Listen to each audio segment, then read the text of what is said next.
Ruta 66. Un camino abierto a la esperanza. La persona que sabe lo que valen de verdad las cosas es aquella que ya experimentó momentos difíciles. ¿Cuántos hijitos de papá, personas poderosas, destruyeron la empresa porque no pudieron valorar la experiencia de sus antepasados?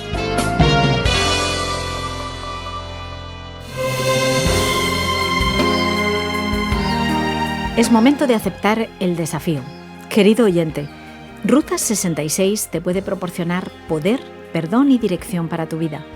La serie sobre los Evangelios recorre el papiro de Marcos, parte 10. Preparados para la peor pérdida. Un título particular que nos lleva a que podamos pensar por un momento. Detente. Tus bienes pueden desaparecer. ¿Por qué detenerse en asuntos sin importancia? Analiza y practica la palabra para permanecer en pie. Pasemos al desafío de la palabra. ¿Estás preparado? Tal vez muchas personas se imaginan que el cristianismo del Nuevo Testamento esté acompañado de un gran marketing, una propaganda muy fuerte. Pero no es esto lo que vemos. Jesús, mostrando su autenticidad, nos deja bien claro que para seguir sus pisadas, ser su discípulo, hay también pérdidas. Existe, por tanto, un precio, un coste de ese discipulado para el que quiere seguir a Jesús. Tal vez mucha gente se plantea, vamos a ver, yo quiero ser cristiano, así que a ver qué descuentos me hace Jesús en mi cristianismo.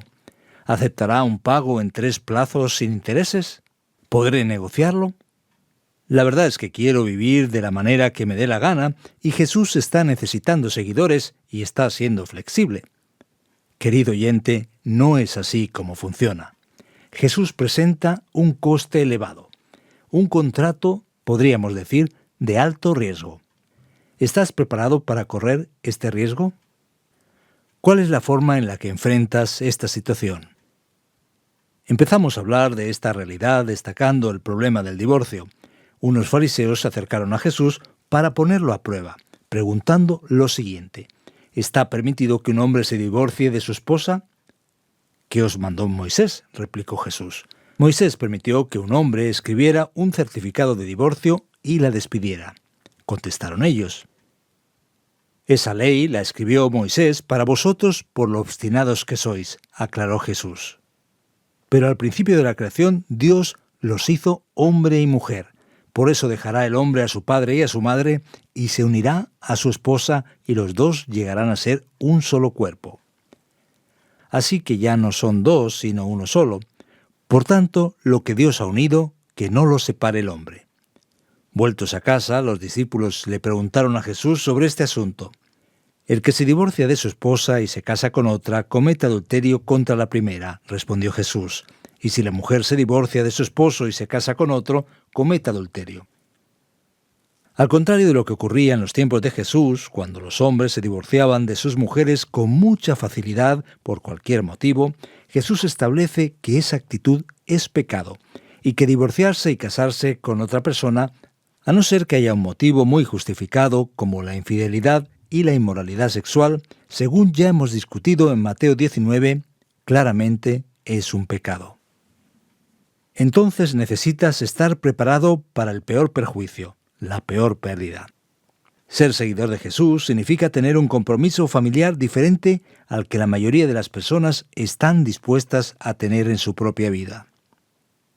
Después el texto muestra que los niños estaban siendo traídos a Jesús para que Él les tocara. Pero fíjate qué cosa, los discípulos reprendían a esas personas que traían a los niños. Cuando Jesús se dio cuenta, se indignó y les dijo: «Dejad que los niños vengan a mí y no se lo impidáis, porque el reino de Dios es de quienes son como ellos. Os aseguro que el que no reciba el reino de Dios como un niño, de ninguna manera entrará en él». Y después de abrazarlos, los bendecía poniendo las manos sobre ellos.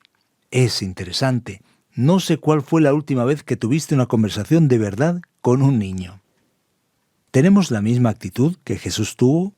¿O estamos deslumbrados por el poder, por la apariencia, por aquello que parece tener mucho valor?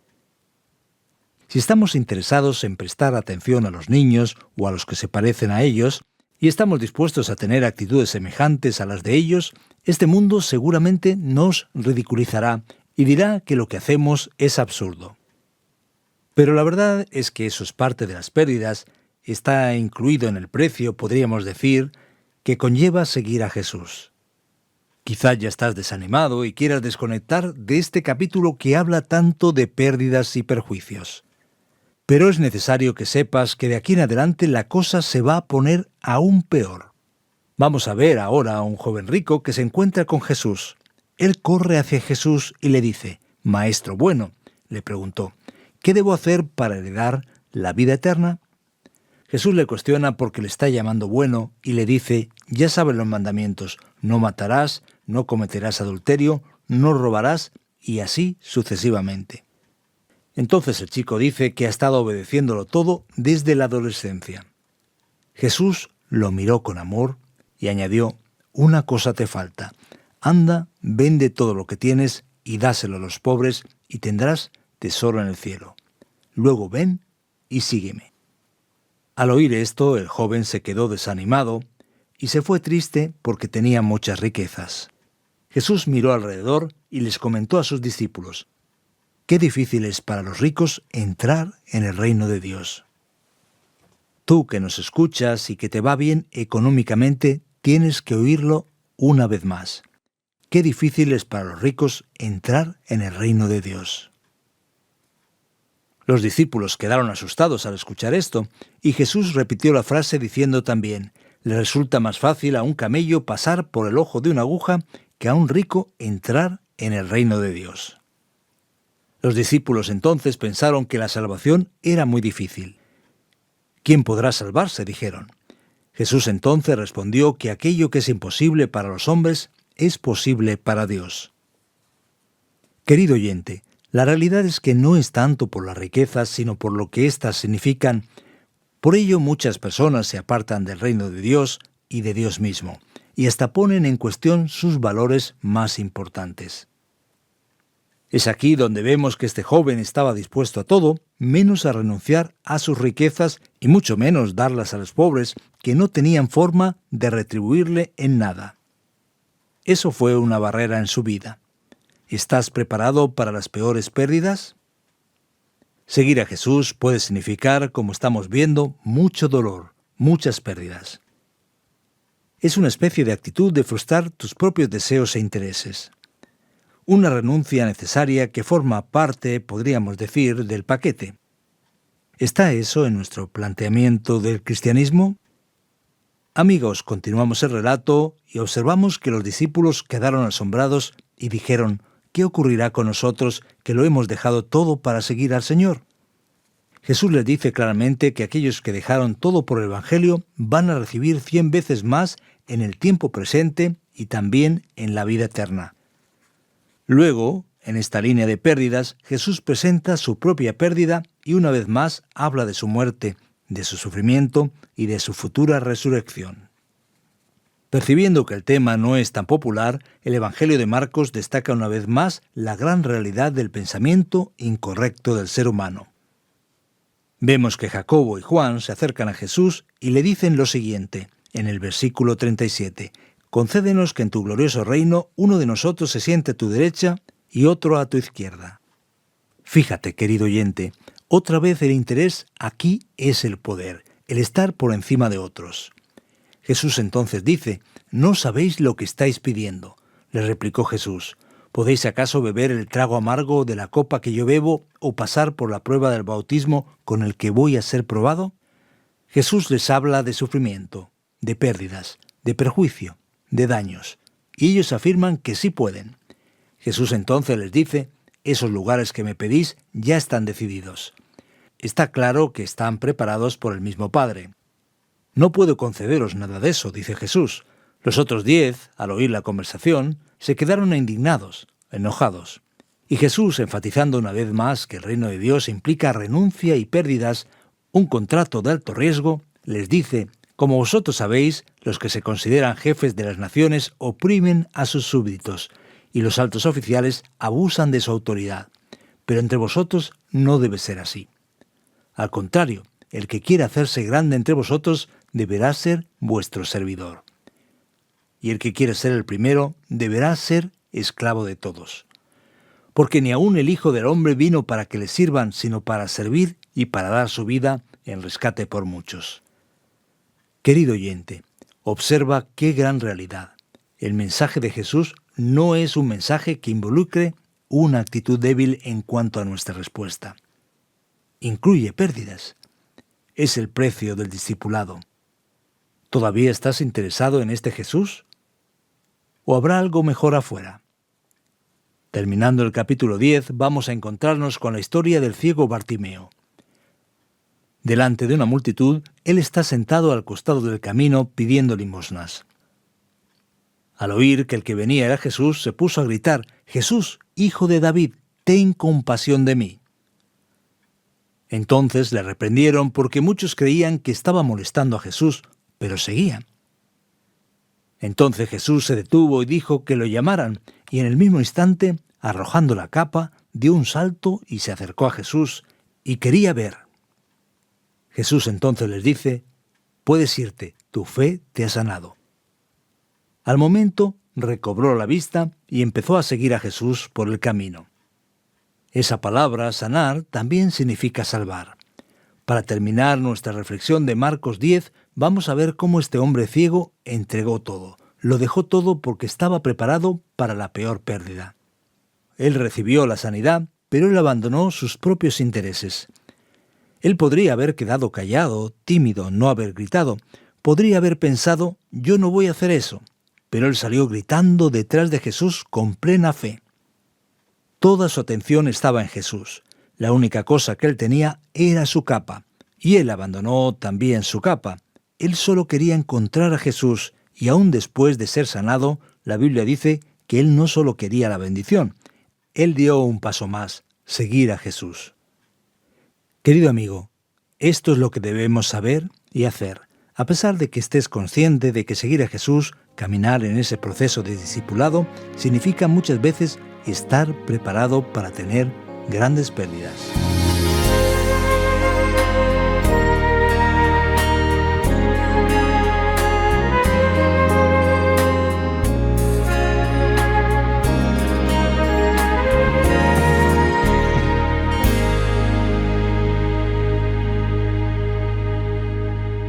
La carretera de la vida tiene muchos agujeros, baches y obstáculos, pero con Jesucristo podemos superarlos. Ruta 66, el camino seguro a la vida. Vamos ahora a realizar algunas preguntas tras esta parada en Marcos capítulo 10.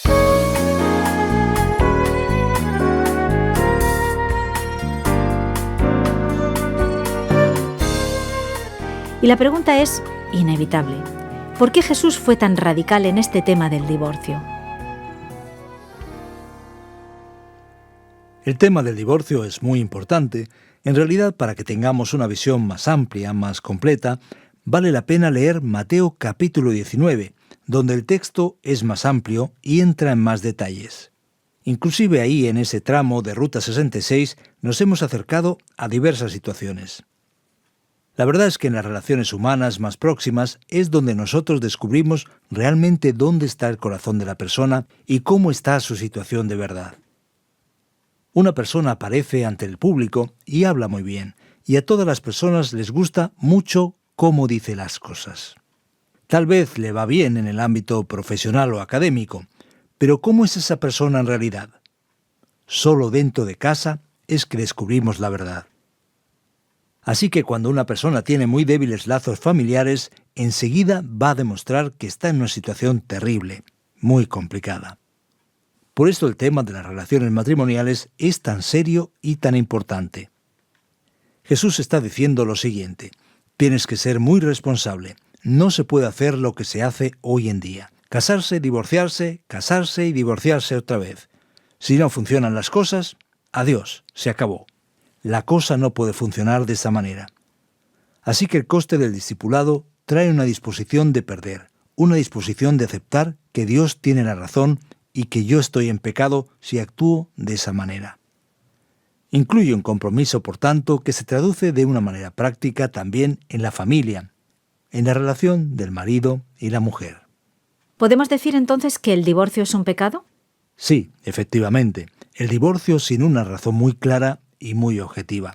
Eso de que ya no me gusta, no es lo que quería, no me siento bien, tengo el derecho de ser feliz, esos motivos tan banales son claramente pecaminosos. Lo que ocurre verdaderamente es que la persona no resuelve su problema y va a llevarlo a una segunda o tercera relación. Por eso es importante prestar atención al mensaje de Jesús.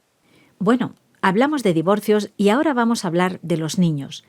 ¿Qué es lo que significa ser como un niño para entrar en el reino de Dios? ¿Solo entran al reino de Dios los menores de edad?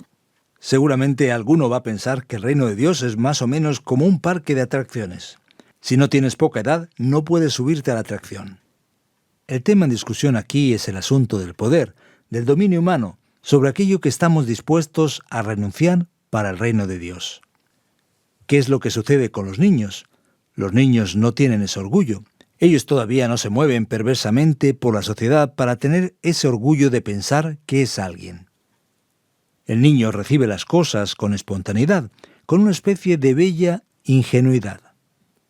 Si le das un regalo sencillo, el niño se alegrará. Sin embargo, cuando el niño recibe un regalo, suele terminar dejándolo de lado y termina jugando con las cajas y los papeles. ¿A qué es interesante? Pues eso, el ser humano adulto, orgulloso, es diferente. Se cree lo máximo, con muchas manías. Recibir el reino de Dios como un niño es recibirlo libremente, gratuitamente, sin tener orgullo, sin tener algo que presentar a cambio. El niño sonríe de alegría y felicidad con sencillez. El reino de Dios solo es recibido cuando nuestro orgullo es colocado a un lado y actuamos como un niño frente al regalo dado por Dios. Bueno, pues después de los niños vienen los jóvenes. ¿La salvación es recibida por la obediencia a los mandamientos y algo más? Parece que esto siempre está relacionado al tema de la riqueza. Mira, a primera vista vemos el texto y tenemos exactamente esta impresión. Jesús le pregunta al joven si guardaba todos los mandamientos y él le dice que sí. Y Jesús le señala que aún le faltaba una cosa. ¿De verdad es así?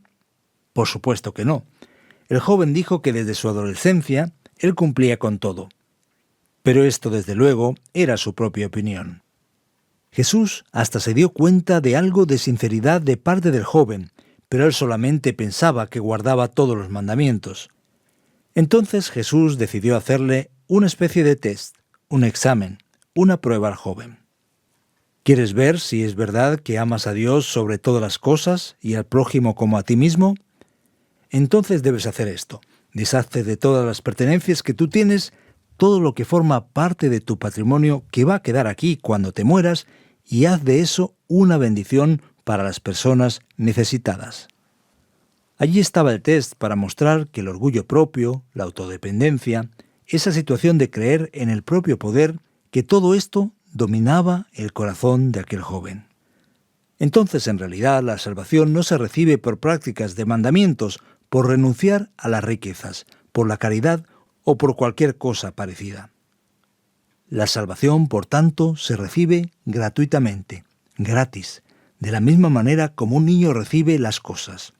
Cuando renunciamos a nuestras propias formas, a nuestros supuestos méritos y a nuestra actitud de autodependencia y de confiar en nuestro propio poder y nuestra propia justicia. Así es, hablaste en la exposición de Marcos 10 de un contrato de alto riesgo. El tema de hoy es preparados para la peor pérdida. Pero en los versículos 29 y 30 se habla de recibir 100 veces más en el presente. Campos, casas. ¿Cuál es el riesgo del que se habla aquí? Efectivamente, así es. Nos ponemos a pensar, ¿de verdad el Evangelio involucra eso? Porque parece que no es exactamente así el tema. Mira, el texto nos dice que la persona recibe 100 veces en el tiempo presente y en la era futura. Los judíos creían que vivimos en la era futura, que la vivimos ahora, y que después vendrá lo que se llama el Olam Habab, la era del futuro, la era del porvenir. En la venida de Cristo nos damos cuenta de que compartimos estas dos eras después de la resurrección de Jesús. Estamos en esos dos momentos. Y es verdad que Dios nos bendice, y quien sirve a Dios va a recibir casa, hermanos y todas estas cosas. La diferencia es que uno no tiene el corazón en esto. El creyente está liberado de la dependencia. El problema no está en tener o no cosas. El problema está en darles un valor que no merecen. Cuando alguien tiene muchas cosas y las administra para el beneficio de todos, esto es una maravilla. Pero cuando la persona se agarra a esas cosas y lucha por tener más que los demás, ahí encontramos una gran locura, una gran estupidez. Pero hay un detalle importante que nadie debiera olvidar. En el paquete hay otras cosas de regalo. No solo es casa, hermanos, hijos y campos, también hay persecuciones. Entonces es importante observar que Dios nos bendice incluso con persecuciones que muchas veces nos ayudan a entender el valor correcto de la vida. Quiero que trates de explicarme los versículos 43 y 44. Parece que no está redactado muy correctamente. ¿Es posible creer que el siervo o el esclavo esté capacitado para liderar? ¿Es acaso eso lo que encontramos aquí? ¿Quien se quiera volver grande entre vosotros será el que sirve? ¿El que quisiere ser el primero tendrá que ser el que sirve a todos? Creo que hay un error aquí. Pues es así. ¿Qué cosa más extraña es esta? ¿El conserje va a ser el presidente de la empresa? ¿Qué cosa más rara podríamos decir? ¿Es esto correcto? Mira, Pascal, por increíble que parezca, hoy el mundo está descubriendo que el líder genuino es aquel que es un siervo. La persona que sabe administrar bien la empresa es aquella que está con el cliente, allí abajo. La persona que sabe lo que valen las cosas es aquella que ya experimentó momentos difíciles. ¿Cuántos hijitos de papá, personas poderosas, destruyeron la empresa porque no supieron valorar la experiencia de sus antepasados? Quien no conoce el camino por donde anda la gente común, quien no conoce el camino de la humildad, solo va a traer problemas, dificultades y adversidad a su propia vida. Amigo que nos estás escuchando, prepárate para, diríamos, lo peor. Ahora viene la conclusión de este viaje, especialmente para ti.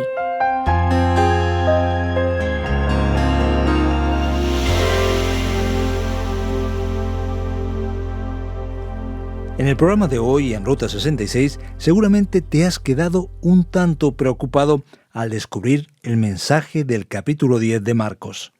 Sí, preocupado porque sabes que es necesario estar preparado para las peores pérdidas. Pero no te desanimes, querido oyente.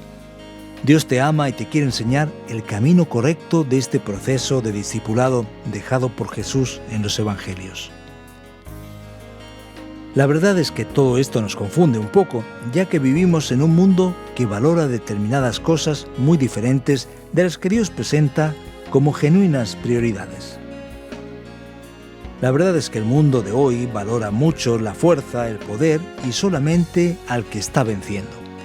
Pero querido oyente, para Jesús, por el contrario, el vencedor es aquel que va perdiendo.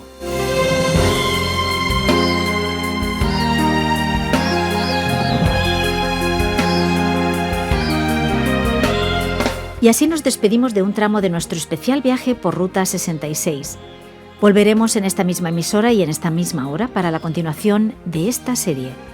Ruta 66 es un programa original del profesor de Biblia Luis Ayao, producido por Radio Encuentro, Radio Transmundial en España, traducido por Mateo Rodríguez y presentado y adaptado por el profesor de Biblia y comunicador evangélico Fernando Díaz Sarmiento. Esperamos tus preguntas, tus comentarios o tus sugerencias en el WhatsApp 601 20 32 65 con el prefijo 34 desde fuera de España.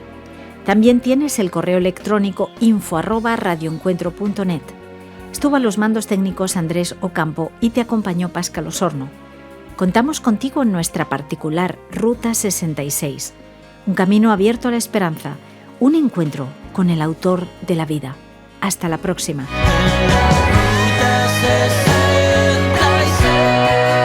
Descarga la app de Ruta 66 y sigue RTM Ruta 66 en las redes sociales. Aquí te esperamos.